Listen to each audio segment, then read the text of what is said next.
He was confused. Slave, the surrounding people were gossiping, she just called him a slave. He looked at her, his mind racing over her insane words. What was she thinking? Why would she say such things? She turned to him and yelled, "Hurry up and help me."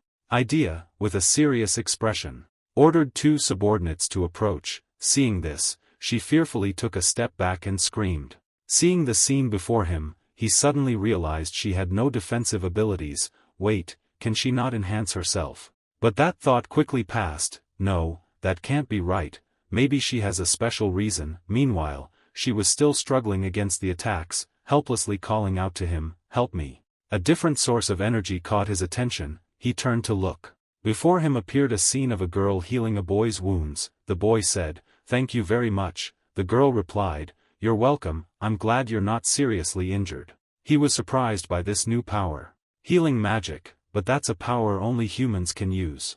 That means this girl is also a half-demon. I didn't expect to be in the same class with someone with such a rare healing talent. I don't remember her name, but I need to find a way to connect with her. Should I try approaching her now? Idea said, "Student Adele, Student Fran asked for your help earlier. Now that the test is over, it would be good if you helped her up." He immediately replied, "Oh, I understand. I'll go right away." In fact, he was constantly scolding her in his mind for ruining his chance. Ugh, she really chose the wrong time. He looked at her disheveled appearance, and teased her, "Useless Fran," causing her to cry out in pain. He then tore away her fake disguise. "Please get up, it's over." She quickly sat up, tears streaming down her face. Her body was covered in wounds. While crying, she sobbed and asked, "You saw everything, didn't you?" He pretended not to know, innocently asking, "What are you talking about?" She angrily shouted, "Don't pretend you don't know, you slave." He immediately retorted, "Well, I think you look weaker than a slave." She was furious and wanted to tear him to pieces. "Are you mocking me?" Idea asked everyone to come and announce, "Okay, let's clean up, everyone gather." She also had some expectations, but the result was as expected. "Anyway, your first lesson went well. Experiencing things like this is crucial for knowing your place."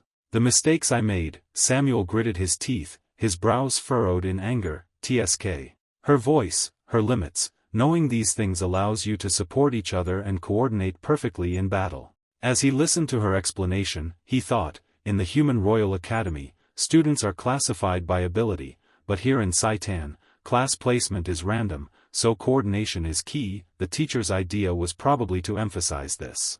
Suddenly, she spoke loudly, her voice distinctly different. As for the only one who passed, Cadet Adele, he proudly replied, "Yes." Her eyes were deep and unfathomable, her voice full of expectation as she spoke to him, "I will look forward to your progress." He replied immediately without hesitation, "Thank you, teacher, I will do my best to learn everything," despite the fiery, envious glares surrounding him. At the end of the meeting, she turned and walked away, ordering, "Return to your classrooms for the next lesson." He looked at her with hesitant thoughts in his head. Was she praising him? Behind him, Samuel harbored thoughts of eliminating him, but why did her voice sound so hostile? She always looked for opportunities to cause trouble, trying to make him her slave. Could he build his own faction here?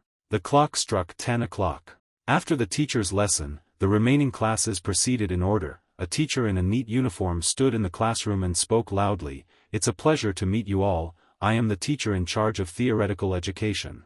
In the theory class, we learned about the history of the demon world and human weaknesses. The demon race revolves around the first demon lord, and their body structure is quite similar to humans." He mused, "If hit in that spot, do demons feel the same pain?"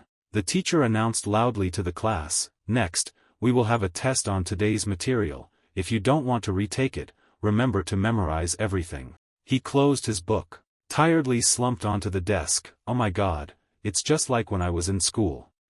Already feeling discouraged on the first day." He looked at everyone chatting happily with each other and felt discouraged. Everyone around him was laughing and talking happily, only he felt isolated and lonely. He silently shed tears. He had no friends, just like before. Suddenly, he saw a girl with healing abilities. Finding new hope, he immediately cheered up. "Oh, right, there's that girl." He started to stride towards her. "Maybe this time I should talk to her." He greeted her, Nice to meet you, I'm Adele." Everyone around him looked at him. Sensing the stares, he thought in confusion, wait, why is everyone looking this way? The girl didn't seem to intend to pay attention to him, she replied casually, yeah, yes, nice to meet you. He looked at her and thought, when two half-demons do anything, they're bound to attract attention. She seemed uncomfortable, he should leave the rest of the conversation for another time. Realizing he wasn't being respected, he said goodbye, I'll talk to you another time. The girl replied nervously, okay, goodbye then. As he walked, he comforted himself, maybe I should go to the restroom to replenish my lonely mana or something. Before he could touch the door, it was flung open by Samuel. He could only blame his bad luck. What terrible timing. He saw him, his voice filled with anger, you again. He had no intention of causing trouble, so he calmly explained, I was just about to leave too, you go ahead, I'll go after you. But the wind wouldn't stop, he walked past him, cursing, you disgusting lowlife.